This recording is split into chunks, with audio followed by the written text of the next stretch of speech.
Opening day is here as we find ourselves in the cool confines of a glass box here in Minneapolis, Minnesota, with two teams looking to bounce back from disappointing 2018 seasons as the Atlanta Falcons kick off their 2019 season against Stefon Diggs and the Minnesota Vikings. First play of the year, and it's a good start for the Falcons as Devontae Freeman picks up 14 to move the chains. However, the good start wouldn't last long as 4 plays later the give again goes to Freeman, who runs into the time-warping Harrison Smith hit stick, and just like we saw in preseason, another Falcons opening drive results in a turnover, and the Vikings would waste little time going to work as on their first play of the season, Kirk Cousins finds Stefon Diggs for 19 yards into Atlanta territory. 2 plays later, and it's Dalvin Cook moving the chains as he picks up 12 on the ground, moving the Vikings to the edge of the red zone, where 2 plays later, Cousins looking to throw again and finds tight end Kyle Rudolph for 21 yards, setting up first and goal inside the 5. And on the very next play, it's Dalvin Cook pushing, bouncing, and dragging his way into the end zone, putting Minnesota on the board for the first time this year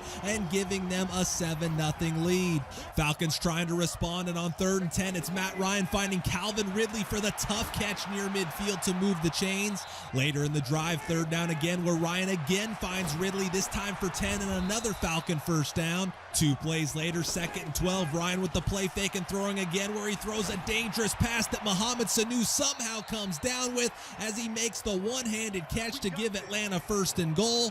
3 plays later, 3rd and goal from the 6, Ryan throwing again, great protection, and has Julio Jones wide open, but just misses him in the back of the end zone. Giorgio Tavecchio comes on and gets the Falcons their first points of 2019 as he cuts this one to 7-3. And that 4-point deficit would last all of 50 seconds before increasing to 11 as Kirk Cousins finds a crossing Adam Thielen, who's going to outrun Jordan Miller all the way to the end zone for the 65-yard score, and the Vikings all over the Falcons early as they jump out to the 14-3 lead. So Atlanta, needing to get something going, continues attacking through the air as Ryan steps up, finding Calvin Ridley for 19 yards and his 4th catch of the first quarter.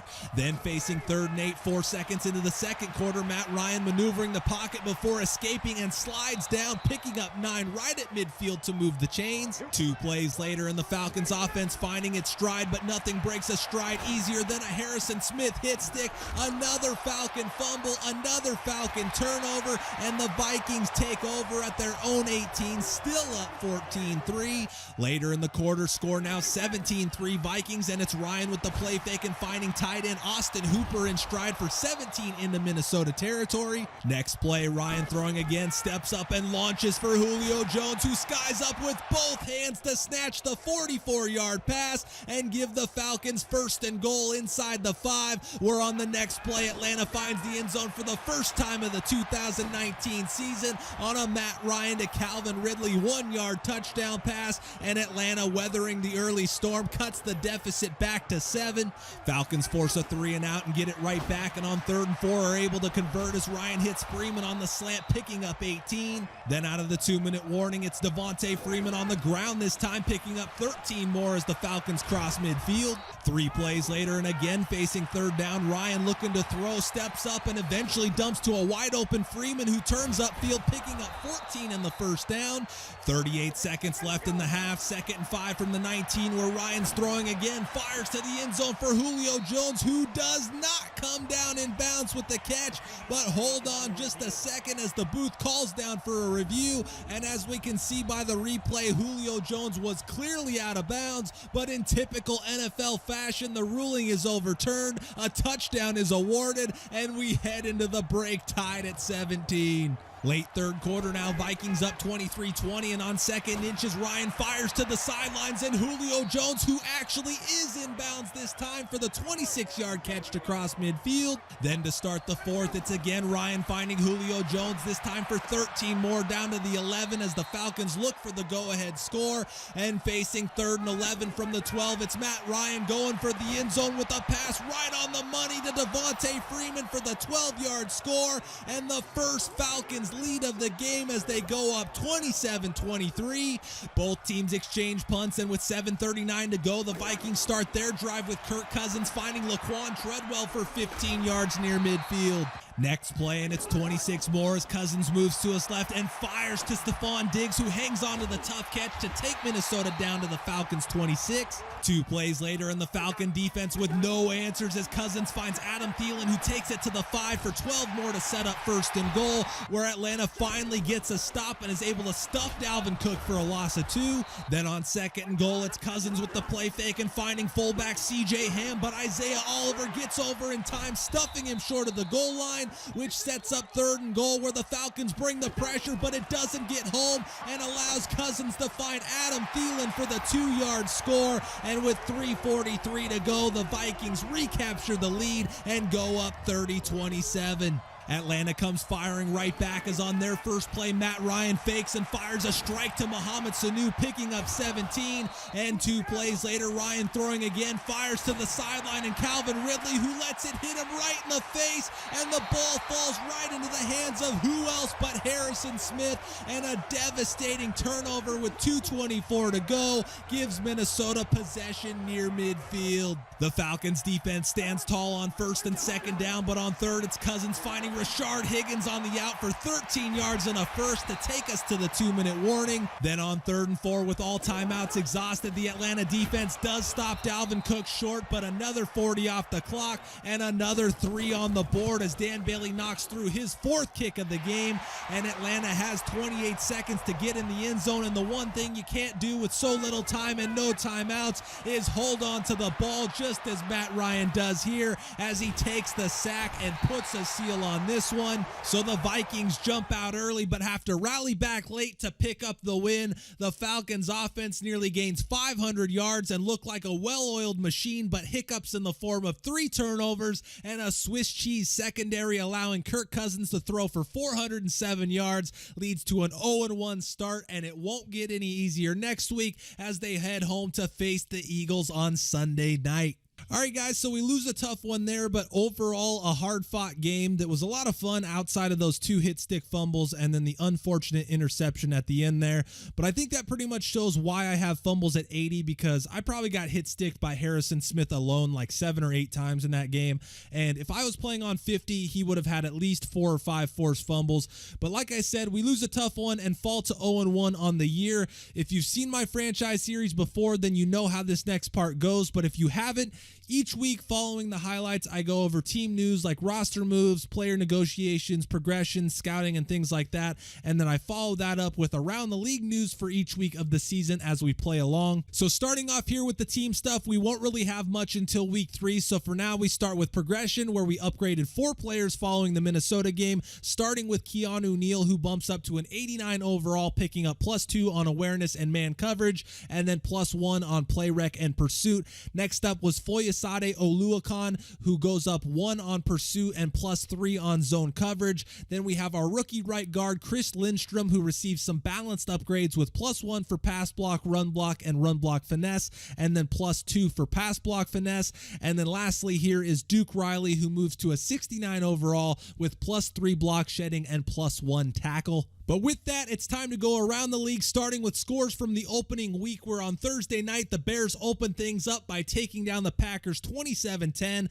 Moving to Sunday, the Panthers take down the defending NFC champion Rams 24-11. Redskins and Jets get division wins over the Eagles and Bills. Lamar Jackson and the Ravens start out 1-0 with a win in Miami. Jacksonville and Cleveland both pull out 3-point wins. Colts hammer the Chargers in Los Angeles, while the Bengals do the same to the Seahawks in Seattle. 49ers take down the Bucks, while the Cowboys win 24-7 over the Giants. Kyler Murray picks up his first career win over the Lions. Then on Sunday night, the defending Super Bowl champion Patriots beat the Steelers, and on Monday night, the Texans beat the Saints in New Orleans, and the Broncos pick up an overtime road win over the Raiders. So taking a quick look at the standings, starting in the AFC, where the Jets and Patriots share the AFC East lead. The North sees the Ravens, Browns, and Bengals all starting 1-0, while the South sees a similar picture picture with the Colts, Jags, and Texans all winning in week 1. Opposite story, however, in the West, where the Broncos were the only team to pick up a W in the opening week. As for the NFC, the Cowboys and Redskins pick up wins to lead the East. Bears and Vikings do the same to lead the North. Panthers are the only team in our division to win, as the Saints and Bucks join us as week 1 losers. And then the West looks flipped on its head after 1 week, with the 49ers and Cardinals winning and the Rams and Seahawks losing.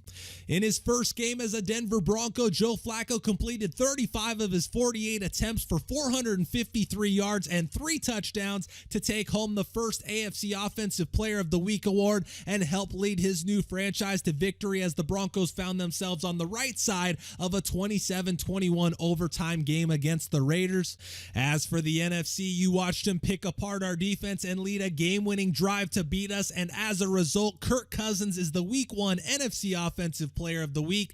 Cousins threw for 407 yards and 2 scores, which was good for a 122.4 passer rating in the 33-27 win over our Falcons.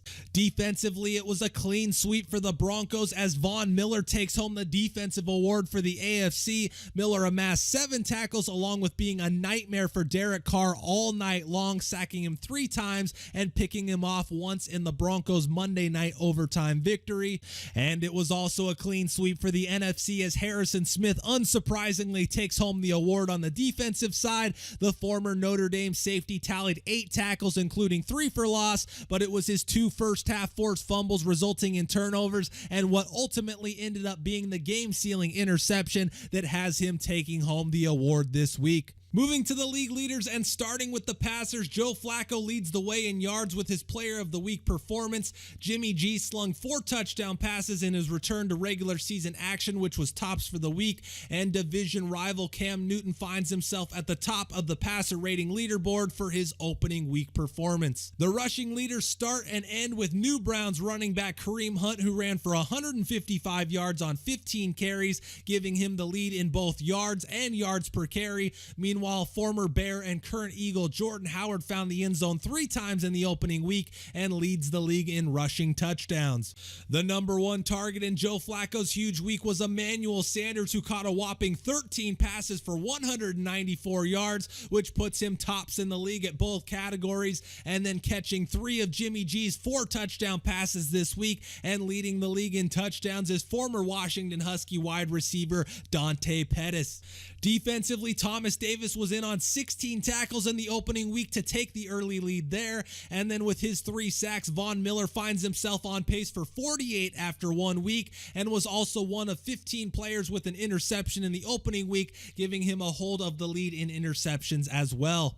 And then as we wrap up here, we take a look at the week 2 schedule, which starts with the Panthers hosting the Bucks on Thursday night. Dual threat quarterbacks Kyler Murray and Lamar Jackson face each other in Baltimore. Cowboys, Redskins, and Colts, Titans in division matchups. Seahawks, Steelers, Bills, Giants, and 49ers, Bengals all in Super Bowl rematches. Lions host the Chargers, Packers host the Vikings, and Texans host the Jaguars. Patriots head to Miami, where they lost on the last play of the game last season. Chiefs head to Oakland. Saints travel to Los Angeles looking to avenge their NFC Championship loss. Broncos and Bears both look to go to 2-0. Then on Sunday night, we host the Eagles looking to avoid the dreaded 0-2 start. And on Monday night, it's the Browns and Jets, which was the first ever Monday Night Football game all the way back on September 21st, 1970. But that wraps up week 1 of the season. Hope you guys enjoyed the graphics and information presented. As we move along, there will be more team-oriented stuff with scouting and negotiations and things like that, but those don't pop up until week 3, so until then, it'll be mostly league stuff. But next video, we will be taking on Carson Wentz and the Eagles, still looking to pick up our first win of the season, so make sure to stay tuned for that. But week 1 is now in the books, and until next time, thanks for watching.